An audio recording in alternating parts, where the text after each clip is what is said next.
जय बाबा की। बाबा जी के सारे भक्त जनों को मेरा प्रणाम। बाबा की दया और कृपा से आज बृहस्पतिवार है और आप सब नीप करोरी बाबा की कथाएं हर बृहस्पतिवार को अपने इस YouTube चैनल पर सुनते हैं। भक्त जनों, आप परेशान ना हो।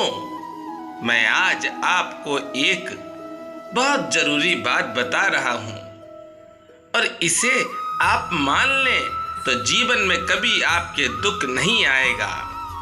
पहली, आपने जन्म लिया तो क्या आपको मालूम था कि आपका जन्म इस तारीख को होगा, इस समय होगा, इस दिन होगा? नहीं मालूम था। इसी तरह से जब मृत्यु होती है तब भी व्यक्ति को नहीं पता होता है, क्योंकि ये तो सब लिखा लिखाया है। इसलिए मत चक्कर में पड़िए। अरे जब जन्म का हमें पता नहीं, मृत्यु का पता नहीं, तो बीच के सारे सिस्टमों के चक्कर में हम क्यों परेशान हो?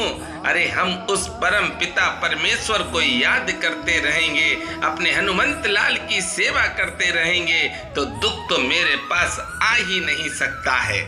सदैव भगवान का स्मरण करते रहो, क्योंकि दुख उसी के पास आता है जो चिंता करता है, और जो चिंतन करता है उसके पास दुख नहीं प्रभु आते हैं। आज का प्रसंग बहुत ही भावुकता का है, कारण भी है। बाबा नीप करोरी महाराज के छोटे बेटे का ये प्रसंग मैं आपको आज सुना रहा हूँ। 26 अप्रैल 2021 ये दिन भी आम दिनों की तरह ही था। दिनचर्या भी सामान्य थी जैसे रोज होती है। सूरज भी तय समय पर निकला था। पक्षियों की करकराहट भी जारी थी और नदियां भी वैसी ही रफ्तार से चल रही थी। पर एक फोन ऐसा आया मेरे पास कि मैं हिल गया। मुझे भी पता चला तो मैं शांत होकर बैठ गया। क्यों?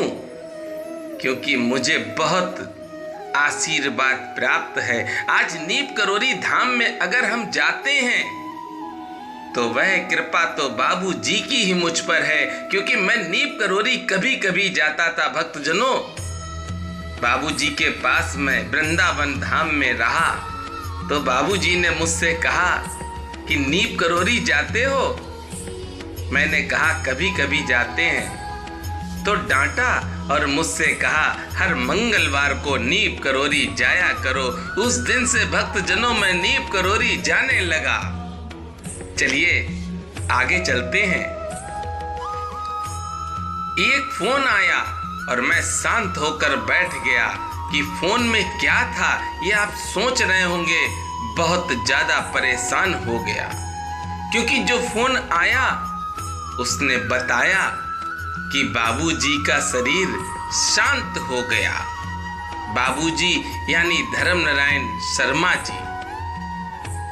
जब ये सुना तो ये शब्द मेरे कानों में जब गए तो मुझे यकीन नहीं हुआ। मैंने कई लोगों को फोन किया, पर उनमें से कई भक्तों को मालूम ही नहीं था कि ये हो गया। लॉकडाउन था। मैं भी बहुत परेशान हुआ कि किसी तरह से वृंदावन आश्रम में पहुंच जाऊं, बाबूजी के दर्शन कर लूं। पर कोरोना के चलते मजबूरी बस मैं नहीं पहुंच पाया भक्तजनों। पर हाँ, इतना मुझे सौभाग्य प्राप्त हुआ है कि सहावर में जब बाबूजी की अस्थियां विसर्जित की गईं तो बाबा की दया से मैं भी पहुंच गया। मैं भी उसमें शामिल रहा। ये सब कृपा मेरे ऊपर है, नीप करोरी बाबा की। भक्तजनों, मैं कुछ नहीं जानता हूं, ना मुझे कुछ मालूम है। ये तो कृपा है मेरे बाबा की। जहां बुलाते हैं अरे वहां पर मैं पहुंच जाता हूं। आज वृंदावन आश्रम सूना सूना लगता है बिना बाबूजी के।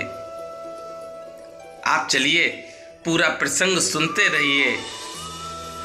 आपने बाबूजी जब होते थे तो देखा होगा कि बसंत पंचमी के अवसर पर वृंदावन आश्रम में बाबूजी से सब मिलते और आशीर्वाद लेते थे। अनंत चौदस को बाबूजी के पास बाबा के सारे भक्त जाकर आशीर्वाद लेते थे। आप साक्षात ऐसे लगते थे जैसे बाबा हों। जो भी भक्त बाबूजी के पास जाता वह आनंद में डूब जाता, क्योंकि बाबूजी सारे ही भक्तों को बहुत प्यार करते हैं। देखिए, बाबूजी बैठी हैं, बुआ बैठी हैं और बाबूजी की बेटियां बैठी हैं। इधर फूफा जी बैठे हैं बाबूजी के पास में। बाबा की ऐसी कृपा बाबूजी पर थी कि जिस तरह से आश्रम चलाना चाहिए उसी तरह से आश्रम चलते रहे। अब जब वृंदावन जाऊंगा तो मैं देखता हूं कि बाबूजी दिखाई नहीं पड़ते हैं। सत्य कहता हूं कि जब बाबूजी आश्रम में होते तो आनंद भी अलग ही था। महाराज जी की छवि तो अपने दृष्टिगोचर होती थी। आप उन्हें आत्मसत किए हुए थे। महाराज के समय से ही भंडारों की जो परंपरा महाराज ने डाली थी वह आज भी चल रही है। उसे बाबूजी ने बखूबी आगे की ओर बढ़ाया। सेवा निवृत्त के पश्चात वृंदावन आश्रम आकर यहाँ पर सारा कार्यभार अपने कंधों पर ले लिया। आपका मानना था कि हर किसी को भी, हर सेवक को गौ सेवा अवश्य करनी चाहिए, क्योंकि गाय में 33 कोटि देवी देवताओं का वास होता है। महाराज के आश्रम चाहे लखनऊ में हो, कैंची में हो, दिल्ली में हो अथवा ताउस में हो या उत्तर प्रदेश के फरक्काबाद में हो, आप ध्यान से देखिए, सारे आश्रमों में आपको गाय माता मिलेंगी। कहीं किसी आश्रम में बाबूजी के सामने अब व्यवस्था नहीं होती थी।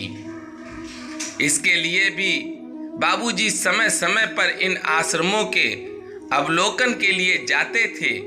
उनका ये निरीक्षण किसी एक व्यक्ति विशेष की भांति अथवा महाराज जी के सुपुत्र होने के कारण नहीं, वरन एक समर्पित सेवक की तरह होता था। एक बार जो उनके और मंडल का सानिध्य पाता, उनसे प्रभावित हुए बिना नहीं रह सकता था। विशाल भंडारों में भक्तों से मिलना, व्यवस्थाओं को सूक्ष्मता से देखना, हर भक्त की सुविधा का ध्यान रखना, अनायास ही महाराज जी का स्मरण कराती हैं। प्रति वर्ष आप विशाल भंडारों का आयोजन कराते रहे, जिसमें दूर दूर से लोग प्रसाद पाने और आपके दर्शनों के लिए आते।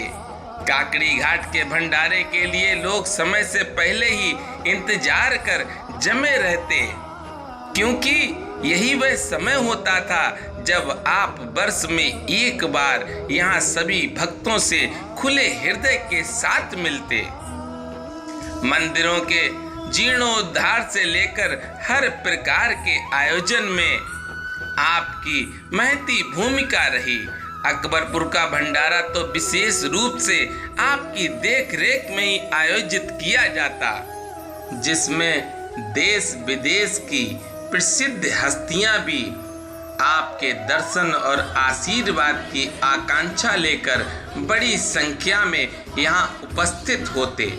अकबरपुर का भंडारा बच्चों के लिए एक अलग ही उल्लास का विषय था, क्योंकि इस भंडारे की ये खासियत थी कि कोई भी बच्चा चाहे जितनी बार आपके पास आता, आप उसे प्रसाद और दक्षिणा अपने हाथों से हर बार देते।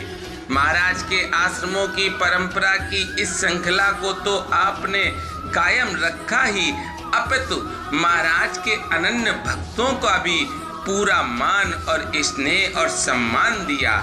जीवन के अंतिम पड़ाव पर जीवन बाबा हों अथवा महाराज जी की भक्ति में पूर्णता लीन ज्ञानो बहन जी हों, उषा बहादुर दीदी हों, बाबनिया के मंदिर के जीर्णोद्धार के लिए संघर्षरत रब्बू दादा हों, इन सभी को आपने स्नेह की डोर की माला बनाकर अपने पास रखा।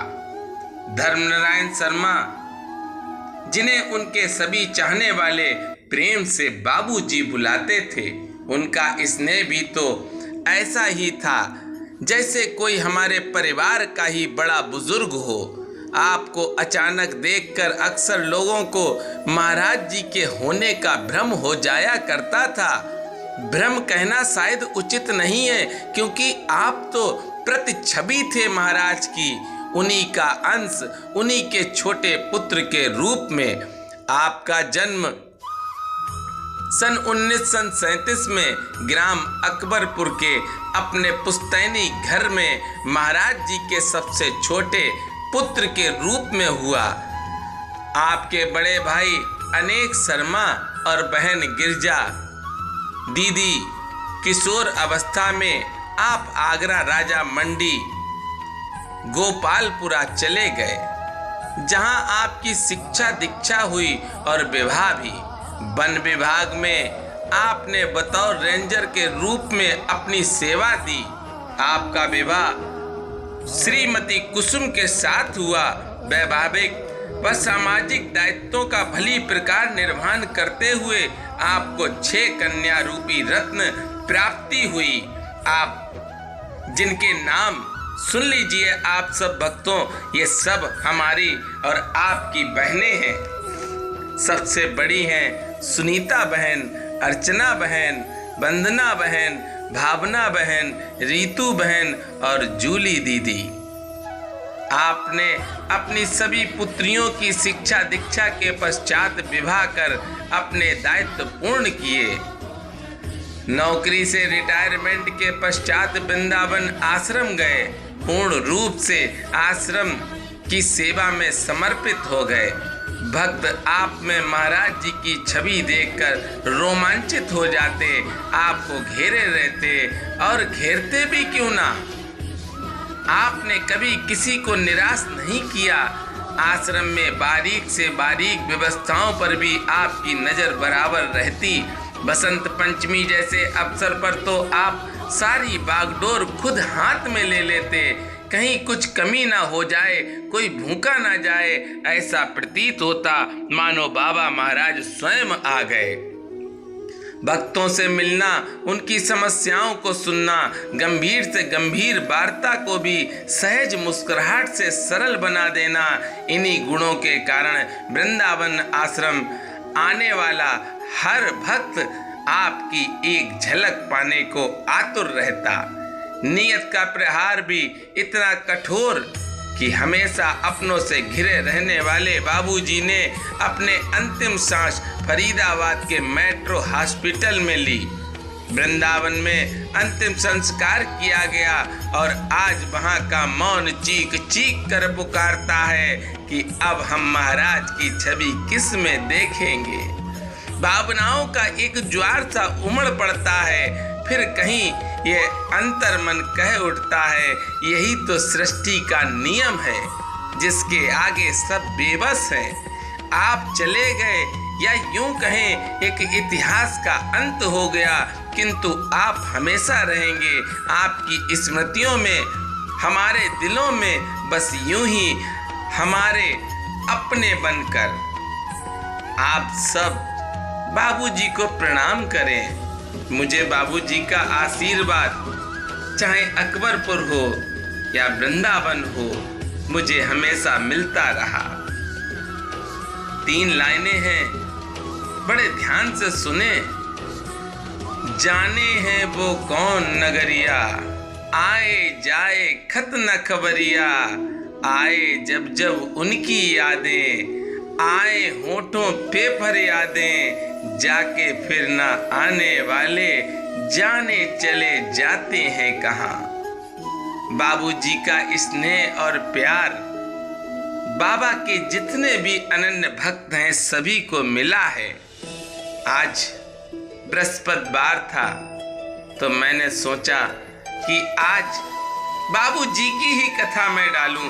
ये प्रेरणा मुझे बाबा से ही मिली होगी, तभी मैं डाल पाता हूँ। भक्तजनों, आप सब पूरे परिवार को प्रणाम करें, सबका आशीर्वाद पाएं। बाबूजी तो आज भी हम सब के साथ ही हैं, क्योंकि बाबूजी बाबा के पास हैं। मेरे साथ प्रेम से बोलेंगे, बोलिए नीप करोरी महाराज की जय, बोलिए बाबूजी महाराज की जय।